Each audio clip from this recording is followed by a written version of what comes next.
Welcome to PS news. ముందుగా headlines చూద్దాం. ఏఐతో white collar ఉద్యోగాలకు ముప్పు ఉందన్న సీఎం రేవంత్. నైపుణ్యాలు పెంచుకుంటే భవిష్యత్తుపై భయం అవసరం లేదని వెల్లడి. విదేశాల్లో ఉద్యోగ అవకాశాలపై కీలక వ్యాఖ్యలు చేసిన సీఎం. యువత సాంకేతికతతో పాటు నైపుణ్యాలు పెంచుకోవాలని సూచన. రాధా మనోహర్ దాస్ పై కేసును ఖండించిన భానుప్రకాష్. హిందూ ధర్మ పరిరక్షణకు అండగా ఉంటామన్న భానురెడ్డి. ధార్మిక సేవలపై కేసులు సరైంది కాదని వ్యాఖ్యలు. ధర్మానికి భంగం కలిగించే చర్యలు సహించబోమన్న భాను.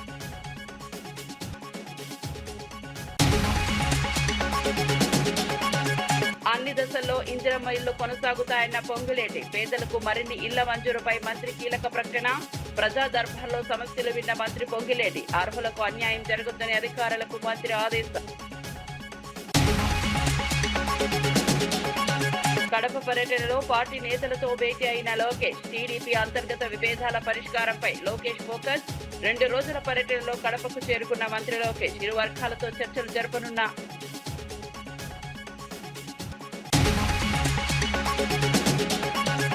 రైతులను మోసం చేసిన ప్రభుత్వానికి గుణపాఠం తప్పదన్న కవిత. పంట కొనుగోలుపై కాంగ్రెస్ పై బీఆర్ఎస్ నేతల విమర్శలు. రైతుల కష్టాలను పట్టించుకోవట్లేదన్న కవిత ఆగ్రహం. పంట పూర్తిగా కొనే వరకు పోరాటం సాగుతుందన్న కవిత.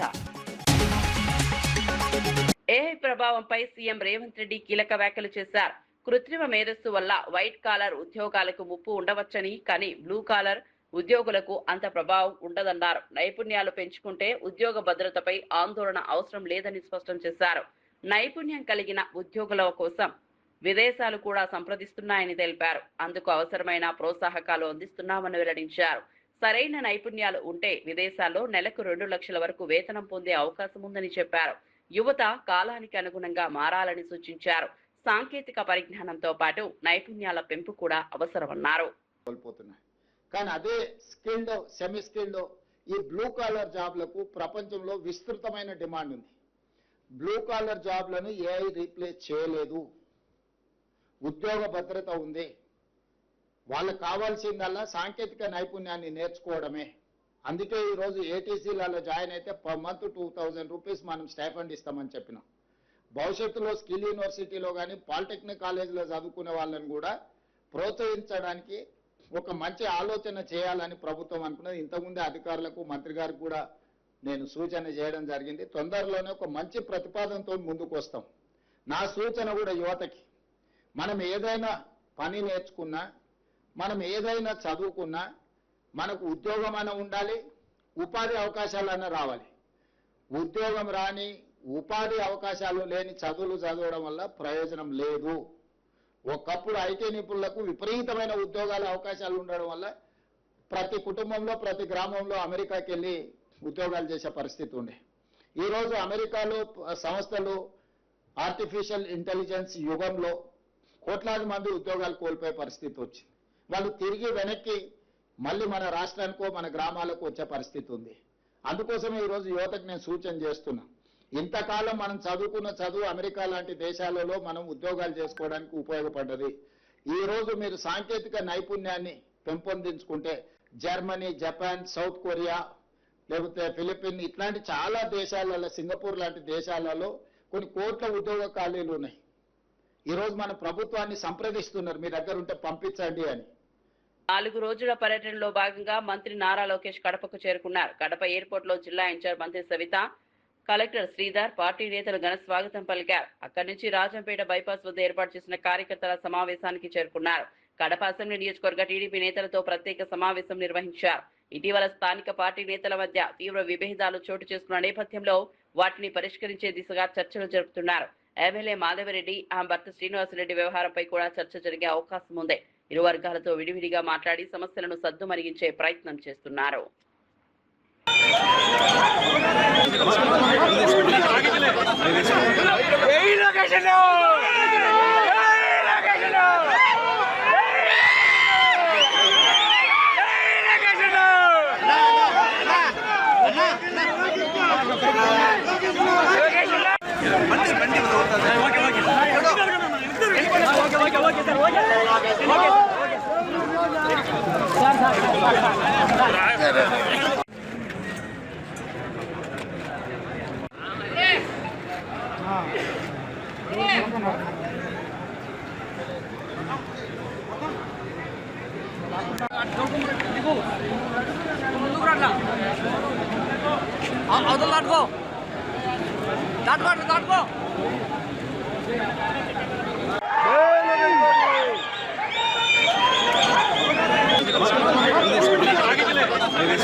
భారతదేశ ఖ్యాతిని అంతర్జాతీయ స్థాయికి తీసుకెళ్లిన మహోన్నత వ్యక్తి రాజీవ్ గాంధీ అని డీసీఎంఎస్ మాజీ చైర్మన్ కొత్వాల శ్రీనివాస్ అన్నారు.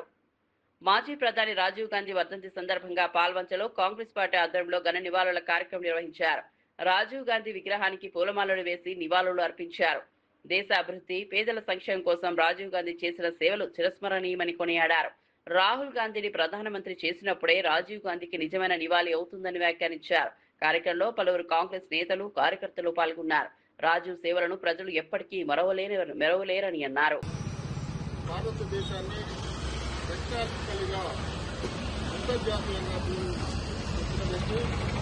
ఎన్నో త్యాగాలు చేసిన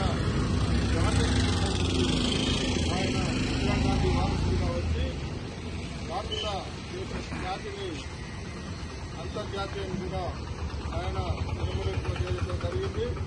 ఆయన ఆశయాలకు అనుగుణంగా ప్రతి కాంగ్రెస్ కార్యకర్త ఆయన అడుగుదాడల్లో నడవాలని కోరుకుంటూ ఆయన కుమారుడు మనందరి ప్రియతమ నాయకులు కాంగ్రెస్ పార్టీ జాతీయ మాజీ అధ్యక్షులు మాజీ భారతదేశానికి ప్రధాన కార్యదర్శి ఆయన్ను మనందరం కూడా రాహుల్ గాంధీని ప్రధానమంత్రిగా చేసినప్పుడే రాజీవ్ గాంధీ గారి ఆత్మకు శాంతి చేకూరుతుందని కోరుకుంటూ మీ అందరి దగ్గర సెలవుస్తున్నాం. జై కాంగ్రెస్, జై కాంగ్రెస్, జై కాంగ్రెస్. రాజీవ్ గాంధీ, రాజీవ్ గాంధీ, రాజీవ్ గాంధీ, రాహుల్ గాంధీ గారి నాయకత్వం, సోనియా గాంధీ గారి నాయకత్వం, ప్రియాంక గాంధీ గారి నాయకత్వం, సంజయ్ గారి నాయకత్వం, రేవంత్ రెడ్డి గారి నాయకత్వం, భట్టి గారి నాయకత్వం, పొంగులేటి సీనన్న గారి నాయకత్వం, నాగేశ్వరరావు గారి నాయకత్వం, రేణుకా చౌదరి గారి నాయకత్వం, రఘురామరెడ్డి గారి నాయకత్వం. జై కాంగ్రెస్, జై కాంగ్రెస్. రాష్ట్ర వ్యాప్తంగా 2వ దశతో పాటు 3, 4 దశల్లో కూడా పేదలకు ఇందిరమ్మ ఇల్లు మంజూరు చేస్తామని మంత్రి పొంగులేటి శ్రీనివాసరెడ్డి స్పష్టం చేశారు.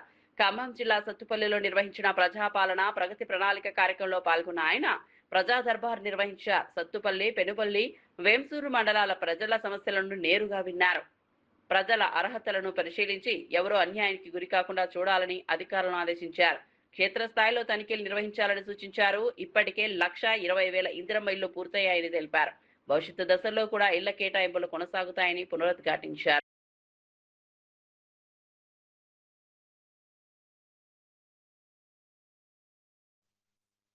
ఎప్పుడు ఎన్నికలు వచ్చినా ఆనాటి దొరవారు బొమ్మలకే పరిమితం చేస్తే ప్రభుత్వం వచ్చిన మొదటి సంవత్సరమే రాష్ట్ర వ్యాప్తంగా 4.5 లక్షల ఇళ్లు 22,500 కోట్ల రూపాయలతో వడిగా ఇప్పటికే సుమారు 1,25,000 ఇళ్లు పూర్తి చేశాం.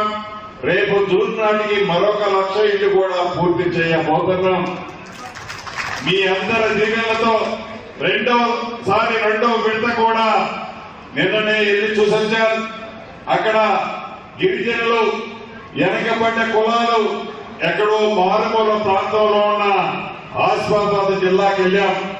గౌరవ ముఖ్యమంత్రి గారి చేతుల మీదుగా రేపు 2వ తారీఖు నాడు 2వ విడత ఇందిరమ్మ ఇల్లు కూడా రాష్ట్ర వ్యాప్తంగా ఇయ్యబోతున్నాం. విజయనగరంలో డాక్టర్ సుధాకర్ సుబ్రహ్మణ్యం స్మారక సభ ఘనంగా నిర్వహించారు. కార్యక్రమానికి ఎమ్మెల్యే పూసపాటి అదితి విజయలక్ష్మి, గజపతిరాజు ముఖ్య అతిథిగా హాజరయ్యారు. వైఎస్ఆర్సీపీ పాలన సమయంలో మరణించిన డాక్టర్ సుధాకర్, వైఎస్ఆర్సీపీ ఎమ్మెల్సీ అనంతబాబు చర్యలతో ప్రాణాలు కోల్పోయిన సుబ్రహ్మణ్యంను స్మరించుకున్నారు. వారి చిత్రపటాలకు పూలమాలలు వేసి ఘన నివాళులు అర్పించారు. ఈ సందర్భంగా దళితుల సంక్షేమం కోసం కూటమి ప్రభుత్వం అన్ని చర్యలు తీసుకుంటోందని ఎమ్మెల్యే తెలిపారు. సమాజంలోని బలహీన వర్గాల అభివృద్ధి కోసం ప్రత్యేక కార్యక్రమాలు చేపడుతున్నామని వెల్లడించారు. దళితుల సంక్షేమమే ప్రభుత్వ లక్ష్యమని పేర్కొన్నారు.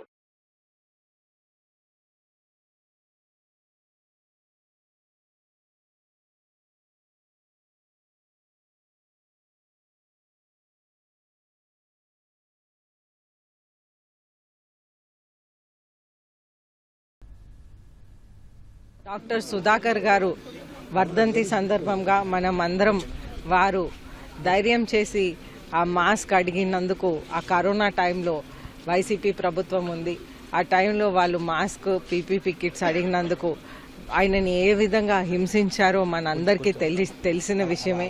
కాబట్టి ఈరోజు వారి వర్ధంతి సందర్భంగా వారిని ఒక్కసారి గుర్తించుకుంటూ వారు చేసిన ధైర్యాలు గుర్తించుకుంటూ మనం ఒకసారి వారికి నివాళులు అనేది అర్పిస్తూ ఉన్నాం. అనంతబాబు డ్రైవర్ సుబ్రహ్మణ్యం గారు ఆయనని హత్య చేసి డోర్ డెలివరీ చేసిన సందర్భాలు మనం చూసాం. ఈ సందర్భంగా వారు ఇద్దరిని స్మరించుకుంటూ వారి ధైర్యాన్ని గుర్తు చేసుకుంటూ సెలవు తీసుకుంటాం. హిందూ ధర్మ ప్రచారకుడు రాధా మనోహర్ దాస్ పై కేసు నమోదు చేయడాన్ని టీటీడీ బోర్డు సభ్యుడు భానుప్రకాష్ రెడ్డి తీవ్రంగా ఖండించారు.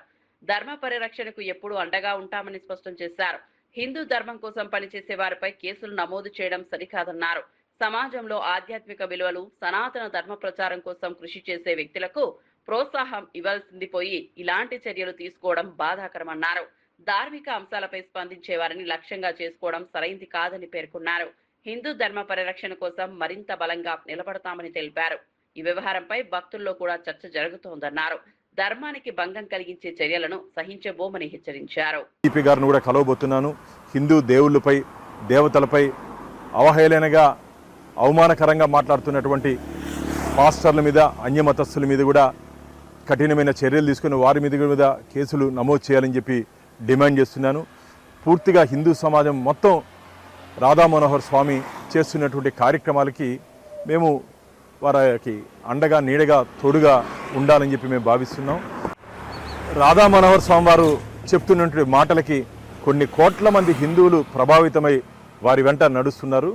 అలాంటి వ్యక్తి మీద ఇలా తప్పుడు కేసులు నమోదు చేసి తప్పుడు ఆరోపణలతో కేసులు నమోదు చేసే విధంగా కొందరు గొర్రెలు ప్రయత్నం చేస్తున్నాయి. ఇది మంచిది కాదు. నేను అన్యమతస్థులకి సీరియస్గా వార్న్ చేస్తున్నాను. మీరు కానీ హిందూ దేవుళ్ళ జోలికి కానీ, హిందూ మత విశ్వాసాలు అగౌరవపరిచే విధంగా మీరు వ్యవహరిస్తే జరగబో పరిణామాలు చాలా తీవ్రంగా ఉంటాయి. ఇది మిమ్మల్ని ఎవరిని వదిలిపెట్టే ప్రసక్తి లేదు. కాబట్టి రాధా మనోహర్ స్వామి వారు మీరు ధైర్యంగా ఉండండి.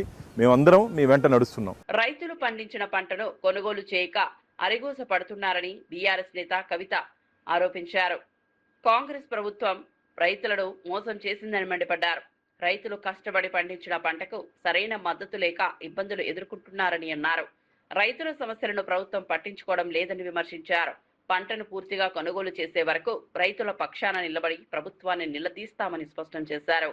రైతు సంక్షేమం మాటల్లో కాకుండా చేతల్లో చూపించాలని డిమాండ్ చేశారు. వ్యవసాయ రంగంపై ప్రభుత్వం ప్రత్యేక దృష్టి పెట్టాలని కోరారు. రైతుల కష్టాలకు పరిష్కారం చూపాల్సిన బాధ్యత ప్రభుత్వంపైనే ఉందన్నారు. మేము డిమాండ్ చేస్తూ వచ్చినాం. జూన్ 2వ తారీఖు లోపల ఉద్యమకారులకు సంబంధించి ఖచ్చితంగా ప్రభుత్వం నుంచి ప్రకటన రావాలి. మీరు కమిటీలు వేసి కాలయాపన చేస్తే కుదరదు. ప్రకటన రావాల్సిందే. 2వ తారీఖు నాడు ముఖ్యమంత్రి గారు జెండా ఎగరేసినప్పుడు గోల్కొండ కిలా మీద 250 గజాలు ఎక్కడ ఇస్తున్నారు, ఎట్లా ఇస్తున్నారు స్పష్టత ఇవ్వాల్సిందే. ఎంతమందికి పెన్షన్ ఇస్తున్నారో స్పష్టత ఇవ్వాల్సిందే.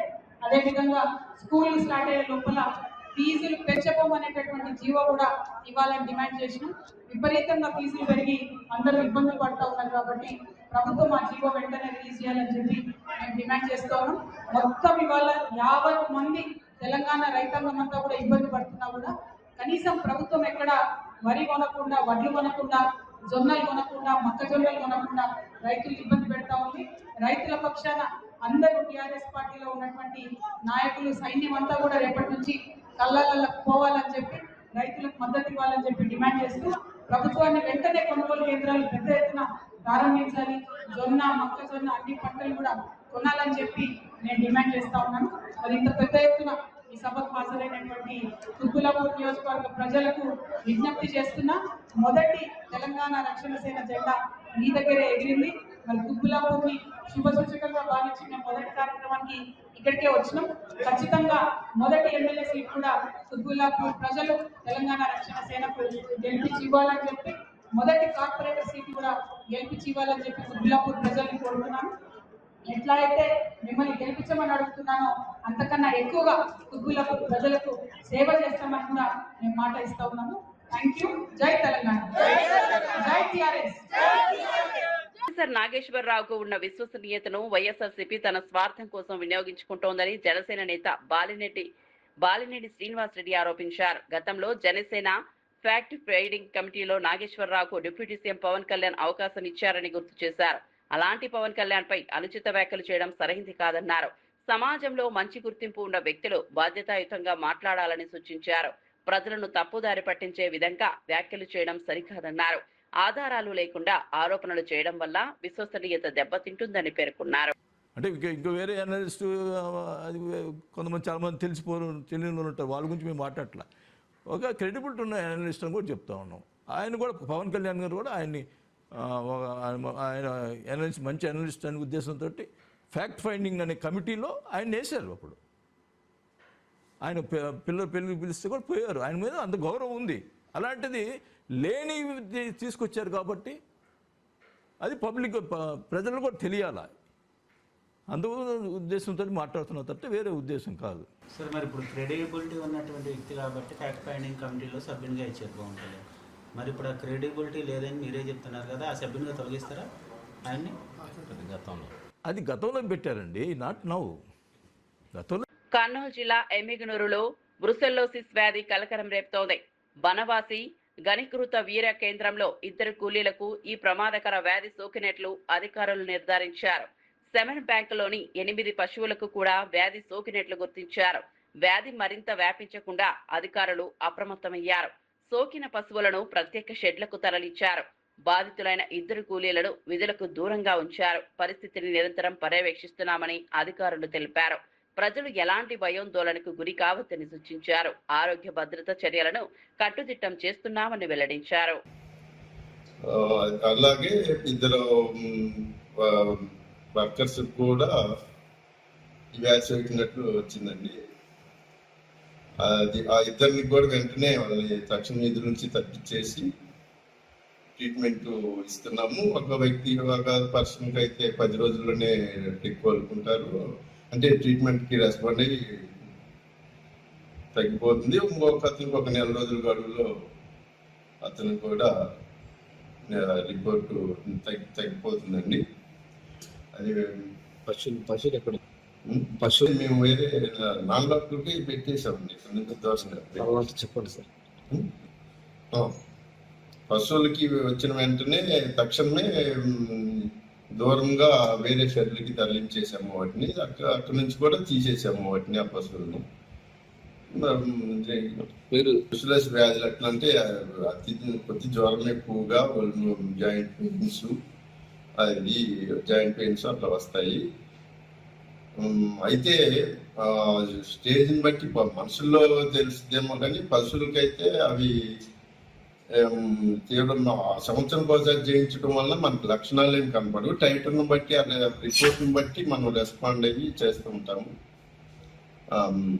వాటికి మనం అయితే సెమెన్ క్వాలిటీ కానీ అది తగ్గుద్ది తగ్గితే వేరే ఫిల్మ్స్ మనకి లక్షణాలు ఏమి కనిపించకపోయి స్టేజ్ని బట్టి, అంటే 6 నెలల సంవత్సరం కోసం చేయించుతాం కాబట్టి వాటికి మనకి ఈ లోపు ఏ వరకు నెల 2 నెలల్లో వాటికి సోకున్నా కానీ అది మనకి లక్షణాలు బయటపడతాయి.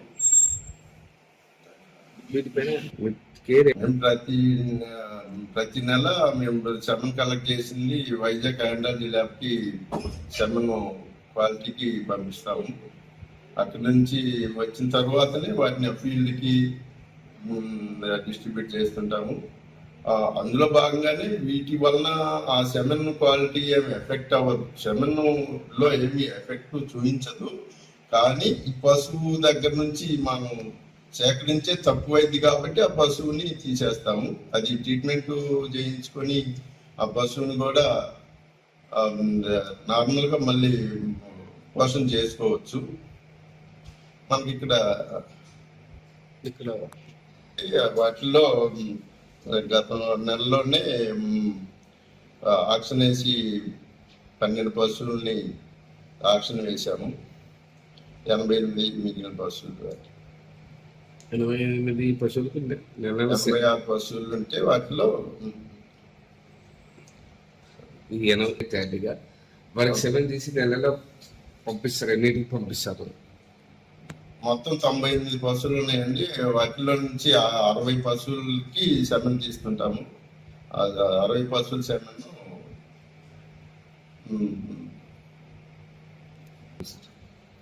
నా పేరు శ్రీనివాస్ రెడ్డి, అసిస్టెంట్ డైరెక్టర్, బన్వాసి గణీకృత వీర్య ఆర్బత్ కేంద్రంలో పనిచేసి. కర్నూలు జిల్లా ఎమ్మిగనూరులో చేనేత సహకార సంఘం ఉద్యోగులు ఆందోళన బాటపట్టారు. జీతాలు పెంచాలని డిమాండ్ చేస్తూ విధులను బహిష్కరించారు. ఏళ్ల తరబడి పనిచేస్తున్న తమకు కేవలం 6,000 నుంచి 10,000 రూపాయలలోపే జీతాలు ఇస్తున్నారని ఆవేదన వ్యక్తం చేశారు.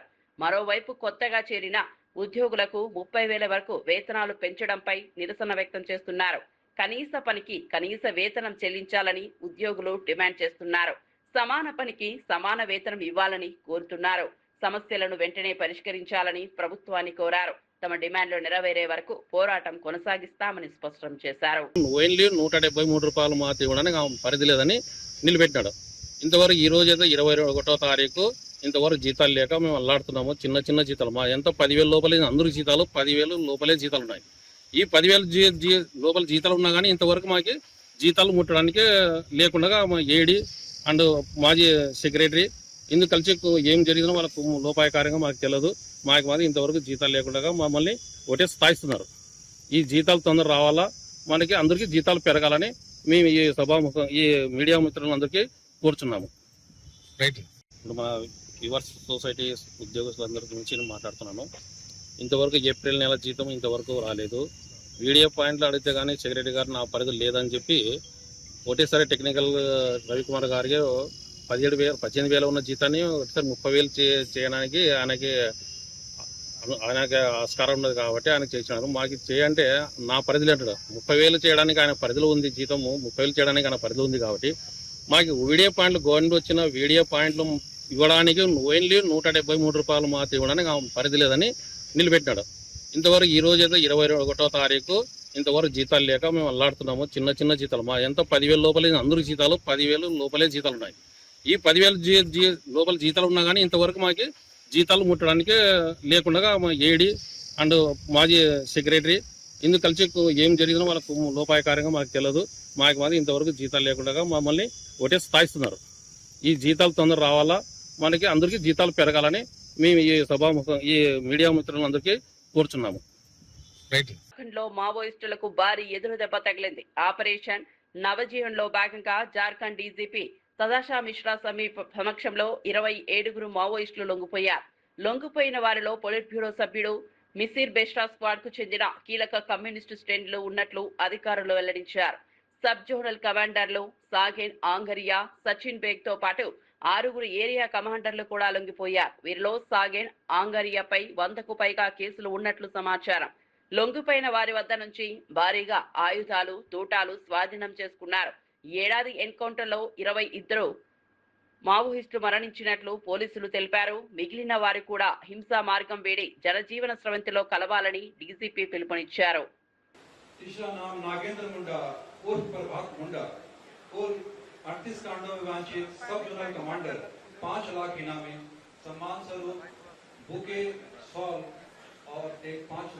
रुपए राशि का चेक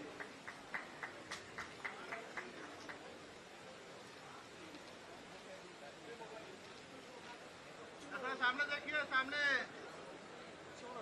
न्यायालय शुल्क निःशुल्क सरकारी अधिवक्ता जीवन बीमा आत्मनिर्भरकर्ता को 5 लाख रुपए का जीवन बीमा है एवं परिवार के अधिकतम 5 सदस्यों के लिए 1 लाख रुपए का सामूहिक जीवन बीमा, बैंक का लोन 4 लाख रुपए तक, सरकारी अस्पतालों में निःशुल्क चिकित्सा, शारीरिक मापदंड अगर पूरे होते हैं तो 800 पर नक्सल पुलिस गृह आज झारखंड के लिए और झारखंड पुलिस के लिए यह एक अविस्मरणीय दिवस है, जहां हम लोग हमारे भटके हुए साथियों को, झारखंड वासियों को पुनः मुख्य धारा में स्वागत कर रहे हैं। आज स्वागत का दिन है, हर्ष का दिन है, एवं इसके साथ साथ जो बलिदान, जो अथक प्रयास एवं जो त्याग इसके पीछे रहा है, उसे भी याद करने का दिवस है। मैं आज यहाँ समर्पण करने वाले 27 साथियों को स्वागत करती हूँ। उनके परिवार को मैं दिलासा देना चाहती हूँ कि जिस तरह उन्हें स्वागत किया गया है, आगे भी हम लोग उनका ख्याल रखेंगे। इस क्रम में जो भी हम लोगों को स्टेप्स लेना है, वो सारे हम लोग ले रहे हैं। सुनियोजित ढंग से हम लोग आगे बढ़ रहे हैं और हम लोग कोशिश करेंगे कि वर्तमान आज जितने माओवादी सरेंडर कर रहे हैं तथा जो पूर्व में भी सरेंडर कर चुके हैं, उनका सभी का जो भी आवश्यकताएं हैं अभी तक पूरा नहीं हुआ है, उसे हम लोग सुनियोजित ढंग से पूरा करने का प्रयास करेंगे। मैं झारखंड पुलिस, केंद्रीय reserve police force, Jharkhand Jaguar और अन्य सूचना तंत्र में जड़ित पदाधिकारी सभी को अंतर से धन्यवाद दे रहे हैं और आगे इस तरह की कंबाइंड और कॉम्प्रिहेंसिव एफर्ट को जारी रखने की इच्छा व्यक्त करती हूँ। బులెటిన్ ముగించే ముందు హెడ్లైన్స్ మరోసారి చూద్దాం. ఏఐతో వైట్ కాలర్ ఉద్యోగాలకు ముప్పు ఉందన్న సీఎం రేవంత్. నైపుణ్యాలు పెంచుకుంటే భవిష్యత్తుపై భయం అవసరం లేదని వెల్లడి. విదేశాల్లో ఉద్యోగ అవకాశాలపై కీలక వ్యాఖ్యలు చేసిన సీఎం. యువత సాంకేతికతతో పాటు నైపుణ్యాలు పెంచుకోవాలని సూచన. రాధా మనోహర్ దాస్ పై కేసును ఖండించిన భానుప్రకాష్. హిందూ ధర్మ పరిరక్షణకు అండగా ఉంటామన్న భానురెడ్డి. ధార్మిక సేవలపై కేసులు సరైంది కాదని వ్యాఖ్యలు. ధర్మానికి భంగం కలిగించే చర్యలు సహించబోమన్న భాను.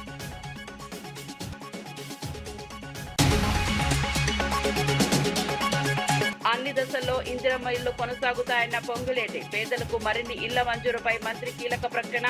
ప్రజా దర్బార్లో సమస్యలు విన్న మంత్రి పొంగులేటి. అర్హులకు అన్యాయం జరుగుతుందని అధికారులకు మంత్రి ఆదేశం.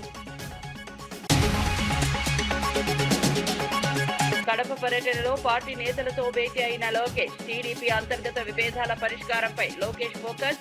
2 రోజుల పర్యటనలో కడపకు చేరుకున్న మంత్రి లోకేష్ ఇరు వర్గాలతో చర్చలు జరపనున్న.